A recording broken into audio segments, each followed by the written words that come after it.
Morning students, நம்ம இன்னைக்கு discuss பண்ண போற சாப்டர் டேட்டா ஹேண்ட்லிங்.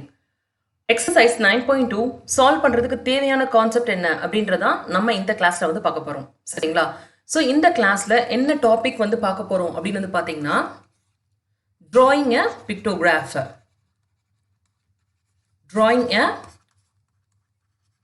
pictograph. அதாவது பிக்டோகிராஃப் எப்படி டிரா பண்றது அப்படின்றத பத்தி தான் இப்போ வந்து பார்க்க போறோம். சரிங்களா? ஸோ பிக்டோகிராஃப் அப்படின்னா வந்து என்னது, ஏற்கனவே ப்ரீவியஸ் கிளாஸஸ்ல வந்து பார்த்துருக்கோம். அதாவது pictograph is nothing but representation of number. So representing numbers. So நம்பர்ஸை வந்து எப்படி வந்து ரெப்ரசென்ட் பண்றோம், அதாவது பிக்சர்ஸ் மூலமா ரெப்ரசென்ட் பண்றோம். By pictures. ஸோ அது வந்து எதோட பிக்சர், ஒரு ஆப்ஜெக்டோட பிக்சர். சரிங்களா? So by picture of an object. So இதுதான் வந்து பார்த்தீங்கன்னா பிக்டோகிராஃபோட டெஃபினிஷன். சரிங்களா? ஸோ இதை வந்து எப்படி ரெப்ரசென்ட் பண்றது அப்படின்றதான் நம்ம இந்த கிளாஸ்ல வந்து பார்க்க போறோம். சரிங்களா? ஸோ ஏற்கனவே வந்து பார்த்துருப்போம். அதாவது ஃப்ரூட் பேஸ்கெட். ஃப்ரூட் பேஸ்கெட் சொன்னாங்கன்னா அதை வந்து சிம்பிள் மூலமா எப்படி வந்து ரெப்ரசென்ட் பண்ணுவோம், இப்படி ஒரு பேஸ்கெட் போட்டு இதை வந்து சிம்பிளா வந்து ரெப்ரசென்ட் பண்ணிப்போம். சரிங்களா? ஸோ எப்பயும் வந்து பிக்சர் மூலமா ரெப்ரசென்ட் பண்றது வந்து ரொம்ப சிம்பிளான ஒரு சிம்பிள்ஸா வந்து இருக்கணும். ரொம்ப காம்ப்ளெக்ஸா டிரா பண்ணாதீங்க, வெறும் சிம்பிளர் சிம்பிள்ஸ் வந்து யூஸ் பண்ணணும். ஓகேங்களா? ஸோ இதுக்கு ஒரு எக்ஸாம்பிள் கூட நம்ம வந்து பார்க்கலாம். இப்போ நான் வந்து ஒரு ஸ்டூடெண்ட்டை வந்து ரெப்ரசென்ட் பண்றேன். சரிங்களா?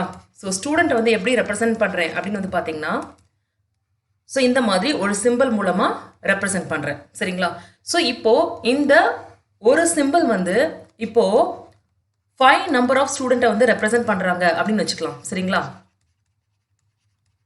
அதாவது ஒரு சிம்பிள் 5 நம்பர் ஆஃப் ஸ்டூடெண்ட்டை வந்து ரெப்ரசென்ட் பண்றாங்க அப்படின்னா 4 ஸ்டூடெண்ட் எப்படி ரெப்ரசென்ட் பண்ணுவீங்க, 3 ரெப்ரசென்ட் பண்ணுவீங்க. ஸோ அப்படின்னா 4 ஸ்டூடெண்ட் எப்படி ரெப்ரசென்ட் பண்றது, அதே மாதிரி 3, 2, 1 நம்பர் ஆஃப் ஸ்டூடெண்ட் வந்து எப்படி ரெப்ரசென்ட் பண்றது அப்படின்றத நம்ம வந்து இப்போ வந்து பார்க்க போறோம். சரிங்களா? ஸோ இதை வந்து எப்படி ரெப்ரசென்ட் பண்ணலாம்னா, இதே மாதிரி சிம்பிள் வந்து போட்டுக்கோங்க.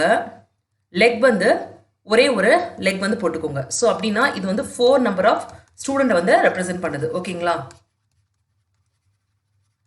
ஸோ நெக்ஸ்ட் லெக்ஸே இல்லாம நான் வந்து சிம்பிள் வந்து டிரா பண்றேன். சரிங்களா?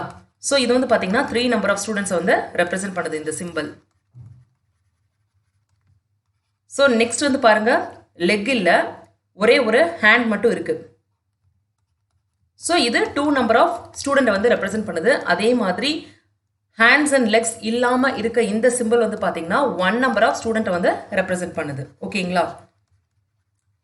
ஸோ இந்த மாதிரி நம்ம வந்து ரெப்ரசென்ட் பண்ணலாம். இதை எப்படி வந்து ப்ராப்ளம்ஸ்ல அப்ளை பண்ணி சால்வ் பண்றது அப்படின்றதான் நம்ம நெக்ஸ்ட் கிளாஸ்ல நம்ம வந்து பார்க்க போறோம்.